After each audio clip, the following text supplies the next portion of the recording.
तो क्या हाल है आप सभी की। उम्मीद करते हैं सब अच्छे होंगे, बढ़िया होंगे, अपने अपने घर पर मौज काट रहे होंगे। तो देखिए, डोनाल्ड ट्रंप के राष्ट्रपति बनने के बाद अगर किसी कॉन्टिनेंट को, किसी जगह को सबसे ज़्यादा खतरा है तो वो है यहाँ पर यूरोप। यूरोप में पूरी हलचल मची है, चाहे वो टैरिफ को लेकर हो या फिर रशिया के मामले को लेकर हो। क्योंकि अभी यहाँ पर जो है ना एक सिक्योरिटी कॉन्फ्रेंस हुई थी म्यूनिक में, तो उन्होंने यहाँ पर जो ज़ेलेंस्की है यूक्रेन के राष्ट्रपति, जिनके साथ यहाँ पर जो है ना रशिया के साथ युद्ध भी चल रहा है, तो उन्होंने यहाँ पर ये कह दिया है कि हमें अब ज़रूरत है एक यूरोप की आर्मी को लेकर। यूरोप की आर्मी बनाने की काफ़ी ज़्यादा ज़रूरत है हमें। तो भाई इस तरह की चीज़ें चल रही है। हालांकि देखा जाए तो यूरोप के जो ज़्यादातर देश है वो यहाँ पर नेटो का पार्ट है, और नेटो एक यहाँ पर मिलिट्री अलायंस है और एक बहुत ही तगड़ा वाला मिलिट्री अलायंस है। लेकिन फिर भी यहाँ पर बात की जा रही है एक यूरोपियन आर्मी के बारे में, और यहाँ पर जो है ना सबसे बड़ा खतरा यहाँ पर दिख रहा है यूरोप को रशिया से। अब देखिए, रशिया से खतरा तो है, और यहाँ पर जो है ना यूरोप देखता है अमेरिका की तरफ कि भाई अमेरिका हमें यहाँ पर जो है ना सिक्योरिटी प्रोवाइड करेगा। लेकिन जब से यहाँ पर डोनाल्ड ट्रंप राष्ट्रपति बने हैं तो तब से यहाँ पर उन्होंने बहुत सारी ऐसी चीज़ें चली है जो यूरोप को बिल्कुल भी पसंद नहीं आने वाली है।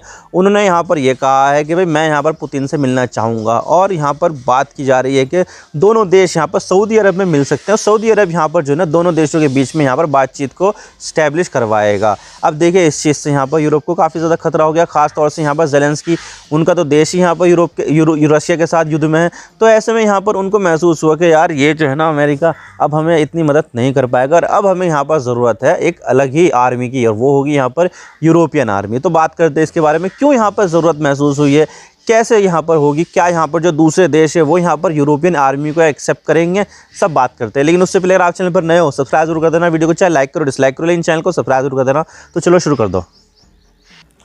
तो देखिए, जब भी यहाँ पर अमेरिका में सरकार बदल जाती है ना, तो उनकी जो फॉरेन पॉलिसी है वो भी यहाँ पर बदल जाती है। जब यहाँ पर जो बाइडेन राष्ट्रपति थे अमेरिका के, तब तक यहाँ पर जो है ना वो पुतिन से बात तक नहीं करना चाहते थे। वो तो चाहते थे कि भाई किसी तरह से यहाँ पर पुतिन को हरा दिया जाए, और यहाँ पर लगातार यूक्रेन को मदद की जा रही थी, पैसों से मदद दी जा रही थी, डिप्लोमेटिक सपोर्ट दिया जा रहा था, वेपन सप्लाई किए जा रहे थे। बहुत सारे जो नेटो के दूसरे मेंबर थे वो भी यहाँ पर दिए जा रहे थे। मतलब कि यहाँ पर जो चीज़ें चल रही थी वो सब की सब यहाँ पर यूक्रेन के हक में चल रही थी। लेकिन जैसे यहाँ पर डोनाल्ड ट्रंप राष्ट्रपति बन जाते हैं तो तब यहाँ पर अमेरिका की पूरी फॉरेन पॉलिसी चेंज हो जाती है। यहाँ पर जो है ना पहले जो बाइडेन बात तक नहीं करना चाहते थे, लेकिन यहाँ पर जो है ना डोनाल्ड ट्रंप की तरफ से खुद से यहाँ पर पुतिन को फ़ोन लगाया जा रहा है कि भाई यहाँ पर हम तुमसे बात करना चाहते हैं।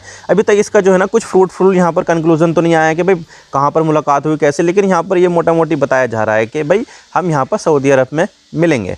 तो भाई यहाँ पर जो है ना बातचीत शुरू कर दी, और यहाँ पर जो है ना कमिटमेंट भी की जा रही है कि भाई अब यहाँ पर जो है ना यूक्रेन युद्ध जो है ना खत्म हो जाना चाहिए। तो भाई कुछ इस तरह की बात है। और यहाँ पर जो है ना जब जेडी वेंस ने यूरोप की यात्रा की थी, जब मोदी जी भी गए थे फ्रांस में, तो तब यहाँ पर जेडी वेंस भी फ्रांस में गए थे।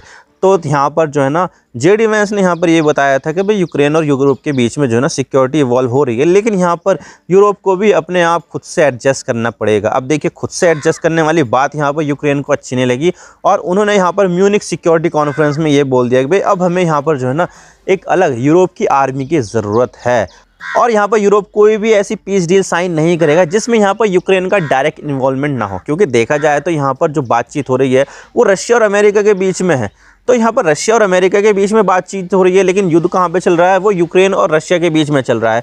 तो यहाँ पर जो है दो देश दूसरे बातचीत कर रहे हैं, यानी कि यूक्रेन का तो इसमें कोई इन्वॉल्वमेंट नहीं है। तो यूक्रेन को भी गुस्सा आ गया कि भाई यहाँ पर कोई सी भी पीस डील साइन नहीं होगी जब तक यहाँ पर यूक्रेन का डायरेक्ट इन्वॉल्वमेंट ना हो। तो भाई इस तरह की चीज़ है, और उन्होंने यहाँ पर यह बात बोल दी है कि भाई अब हमें यहाँ पर यूरोप को एक अलग ही यूरोपियन आर्मी की ज़रूरत है। लेकिन अब सवाल यहाँ पर ये आता है कि ज़ेलेंस्की जो यूक्रेन के राष्ट्रपति हैं, उन्होंने यहाँ पर एक यूरोप की आर्मी के बारे में बात क्यों की है। तो देखिए, इसके पीछे वजह ये है कि जो रूस है उसकी जो ताकत है वो लगातार बढ़ती जा रही है। क्योंकि देखा जाए तो 3 साल यहाँ पर जो है ना युद्ध को हो चुके हैं। तो 3 साल में यहाँ पर जो है ना अब देखिए, हथियार जो मिलने वाले थे यूक्रेन को वो तो यहाँ पर धीरे धीरे कम हो गए हैं, और यहाँ पर जब से डोनाल्ड ट्रंप आए वो भी यहाँ पर कम होते जा रहे हैं। लेकिन यहाँ पर दूसरी तरफ जो रशिया है उसके पास यहाँ पर जो है ना हथियार लगातार बढ़ते जा रहे हैं। 3 साल में उन्होंने यहाँ पर जो है ना खुद को इतना ऑप्टिमाइज़ कर लिया है कि उनके पास यहाँ पर गोला बारूद की कोई कमी होती भी नहीं है। और इसके अलावा यहाँ पर नया रिक्रूटमेंट भी कर रहे हैं, और साथ ही साथ यहाँ पर जो नॉर्थ कोरिया के जो सोल्जर्स है वो भी यहाँ पर रशिया की धरती पर रशिया के लिए लड़ रहे हैं। आपने तो देखा ही होगा कि किस तरह से यहाँ पर नॉर्थ कोरिया के 30,000 से से भी ज़्यादा जो ट्रूप्स है वो यहाँ पर रशिया की साइड से लड़ रहे हैं, ताकि यहाँ पर जो ना रशिया को युद्ध में बेनिफिट हो। और साथ में यहाँ पर इसके लिए डील भी साइन की थी कि भाई हम तुम्हें यहाँ पर अनाज देंगे, तुम हमें यहाँ पर अपने सैनिक दे। तो सैनिक भी मिल गए हैं और अपना यहाँ पर उनका काम भी हो गया। और इसके अलावा यहाँ पर नॉर्थ कोरिया से उसको हथियार भी मिल रहे हैं, मिसाइलें काफ़ी ज़्यादा यहाँ पर जो है ना नॉर्थ कोरिया से मिल रही है। और साथ ही साथ यहाँ पर ईरान, तो आपको तो पता ही है कि भाई यहाँ पर ईरान जो है ना ड्रोन सप्लाई करता है, कुछ यहाँ पर मिसाइलें भी देता है, और साथ ही यहाँ पर जो है ना प्रोडक्शन भी यहाँ पर रशिया में उन ड्रोन का करता है। तो वह इस तरह से यहाँ पर जो है ना रशिया की जो ताकत है वो लगातार बढ़ती जा रही है। और इसकी वजह से यहाँ पर जो है ना काफ़ी ज़्यादा हद तक यूक्रेन में बहुत ज़्यादा चिंता है। और साथ ही साथ यहाँ पर जो बेलारूस देश है वो यहाँ पर जो है ना रशिया का काफ़ी बड़ा समर्थक देश है। और जब यहाँ पर शुरुआत में जब हमला हुआ था यूक्रेन के ऊपर, तो सबसे पहले जो शुरुआत हुई थी वो यहाँ पर बेलारूस के रास्ते से ही हुई थी। यहाँ पर पहले जो है ना रशिया की जो सेना थी वो बेलारूस में गई और बेलारूस से यहाँ पर जो है ना यूक्रेन के ऊपर हमला कर दिया।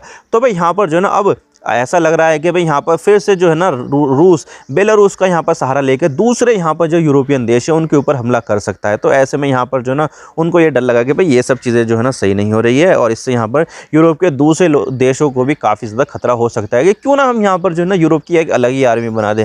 क्योंकि अमेरिका के ऊपर तो भरोसा किया नहीं जा सकता। अमेरिका तो यहाँ पर पुतिन के साथ बातचीत करने में यहाँ पर जो है ना टाइम पास कर रहा है, हमारा क्या होगा। हम तो यहाँ पर जो है ना यूरोप में हैं और हम यहाँ पर रशिया को झेल रहे हैं। तो हमें यहाँ पर जो है ना खुद की सुरक्षा की चिंता करनी चाहिए और यहाँ पर अपनी जो आर्मी है वो यहाँ पर बनानी चाहिए। तो इस तरह से यहाँ पर जो है ना ज़ेलेंस्की चाहते हैं कि यूरोप की एक आर्मी जो है वो यहाँ पर बने।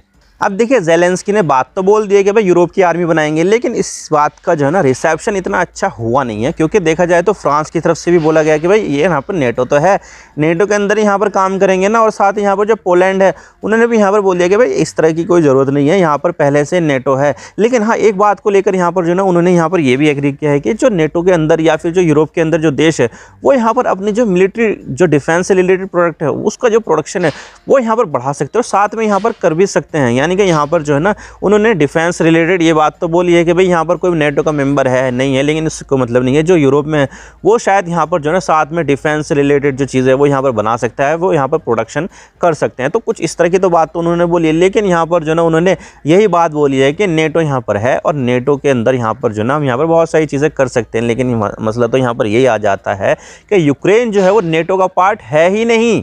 यूक्रेन यहाँ पर जो ना नेटो का पार्ट बनना चाहता था और उन्होंने यहाँ पर अपनी एप्लीकेशन भी साइन कर दी। लेकिन यहाँ पर मसला ये आ जाता है कि भाई ये जो रशिया है वो ही नहीं चाहता कि यूक्रेन नेटो का हिस्सा बने। अगर वो नेटो का हिस्सा बन जाता है तो उसके दरवाजे पर नेटो की आर्मी आ जाती है और ये जो है ना यूरोप के लिए तो अच्छा होता है, लेकिन रशिया के लिए यहाँ पर कहीं ना कहीं बिल्कुल भी अच्छा नहीं होता है। तो इसी वजह से यहाँ पर जो रशिया है उसने यहाँ पर यूक्रेन के ऊपर हमला किया था। तो भाई यहाँ पर इस बात का लेकर कोई अच्छा रिसेप्शन आया नहीं है और मुझे नहीं लगता है कि यहाँ पर अभी यूरोप की जो आर्मी है उसके लेकर बातचीत और ज़्यादा आगे बढ़ेगी। क्योंकि मसला वही आ जाता है कि भाई जो पहले से जो फ्रेमवर्क बना हुआ है नेटो का उसी में यहाँ पर जो देश है वो सब करना चाहते हैं, लेकिन कोई नई आर्मी यहाँ पर कोई भी बनाना नहीं चाहेगा। और इसी के साथ यहाँ पर यूरोप के जो दूसरे देश है उनकी भी मजबूरी है कि भाई यूरोप के अलावा दूसरी जो आर्मी है उसको ज्वाइन ना करे। क्योंकि देखा जाए तो यहाँ पर जो है ना यूरोप एक पावर हाउस तो है, इकोनॉमिक पावर हाउस तो है, बहुत ज़्यादा यहाँ पर कंजम्पशन किया जाता है, बहुत ज़्यादा यहाँ से वेल्थ जनरेट की जाती है। लेकिन यहाँ पर जो है ना वो सिक्योरिटी के ऊपर इतना ज़्यादा खर्चा नहीं करता है जितना यहाँ पर अमेरिका खर्च करता है। अब देखिए यहाँ पर जो है ना नेटो का कमिटमेंट होता है कि जितनी भी GDP होती है तुम्हारी उसका 2% यहाँ पर अपनी सिक्योरिटी में खर्च करो। लेकिन यहाँ पर कुछ ही देश होते हैं, 2 4 5 देश होते हैं जो यहाँ पर अपनी सिक्योरिटी पर इतना खर्च करते हैं, लेकिन बाकी सारे जो है ना इतना खर्च नहीं करते और वो यहाँ पर अपनी डेवलपमेंट में पैसा लगाते हैं। अब देखिए यहाँ पर जो है ना अमेरिका बहुत ज़्यादा पैसा खर्चा करता है, बहुत ज़्यादा। और यूरोप को हमेशा यही लगता है कि भाई यहाँ पर जो सामान वगैरह है, जो टेक्नोलॉजी है वो तो हमें यहाँ पर अमेरिका से मिल रही है, तो हम यहाँ पर फालतू में क्यों कोई और सी यहाँ पर आर्मी बनाए और नेटो से अलग बनाए। तो यहाँ पर वो तो देश तो यही चाहते हैं कि भाई यहाँ पर हमारे लिए कोई दूसरा देश खर्च कर रहा है तो हम तो यहाँ पर उसी में ही रहेंगे ना, क्यों फालतू में यहाँ पर एक और आर्मी बनाए। तो यहाँ पर जो यूरोप है उसके सामने ये दुविधा है कि भाई हम यहाँ पर नेटो से बाहर नहीं निकलना चाहते। आपने भी देखा होगा जब से यहाँ पर रशिया ने यूक्रेन के ऊपर अटैक किया तो यहाँ पर स्वीडन और फिनलैंड ये दोनों ही देश यहाँ पर नाटो के मेंबर नहीं थे। लेकिन फिर बाद में क्या हुआ, उनको भी डर हुआ कि भाई हमें यहाँ पर जो है ना खतरा हो सकता है रशिया से। तो उन्होंने यहाँ पर कोई भी यहाँ पर जो है ना म्यूचुअल डिफेंस की कोई ट्रीटी साइन नहीं की, बल्कि यहाँ पर उन्होंने एग्जिस्टिंग नेटो में ही अपनी यहाँ पर मेंबरशिप हासिल कर ली है।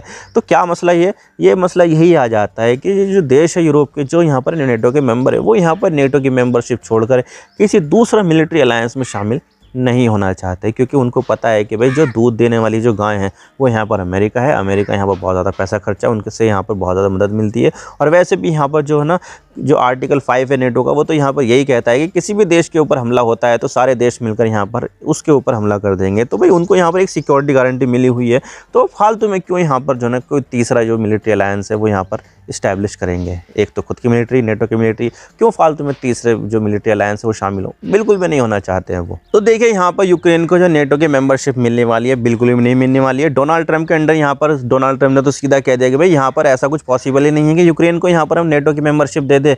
तो भाई यहाँ पर इसी छटपटाहट में यूक्रेन यहाँ पर कोशिश कर रहा है कि भाई यहाँ पर कोई दिक्कत नहीं है, हम यहाँ पर जो है यूक्रेन में नेटो की मेंबरशिप ना मिले तो हम यहाँ पर एक यूरोपियन आर्मी बना देंगे। तो कुछ इस तरह से यहाँ पर जो है ना यूरोपियन आर्मी की बात सिर्फ और सिर्फ यहाँ पर सिर्फ और सिर्फ यूक्रेन कर रहा है, कोई भी और दूसरा देश यहाँ पर नहीं कर रहा है, क्योंकि वो तो पहले से ही नेटो से प्रोटेक्टेड है। लेकिन जो प्रोटेक्टेड नहीं है वो है यहाँ पर यूक्रेन, और यूक्रेन में यहाँ पर युद्ध है। तो भाई इसी वजह से यहाँ पर वो ऐसी बात बोल रहे हैं। लेकिन ये ऐसा जो है ना पॉसिबल नहीं लगता है कि यहाँ पर कोई भी दूसरा देश यहाँ पर एक अलग आर्मी में शामिल होगा। आई होप आपको सारी बातें समझ में आ गई किस तरह से यहाँ पर चीज़ें जो है चल रही है। और यूरोपियन आर्मी के बारे में जो बात है वो सिर्फ और सिर्फ यहाँ पर यूक्रेन कर रहा है, ताकि यहाँ पर वो अपनी प्रोटेक्शन कर सके। लेकिन यहाँ पर कोई देश यहाँ पर जुड़ना नहीं चाहेगा। मैं तो बस इतना ही कहना चाहता हूँ। वीडियो थोड़ा सा भी पसंद आए लाइक ज़रूर कर देना, और चैनल पर नए हो तो चैनल को सब्सक्राइब जरूर कर देना। आपके सब्सक्रिप्शन से हम आगे कंटेंट बनाने की मोटिवेशन मिलती है। Thank you for watching, I really appreciate your time. God bless you all, now signing off.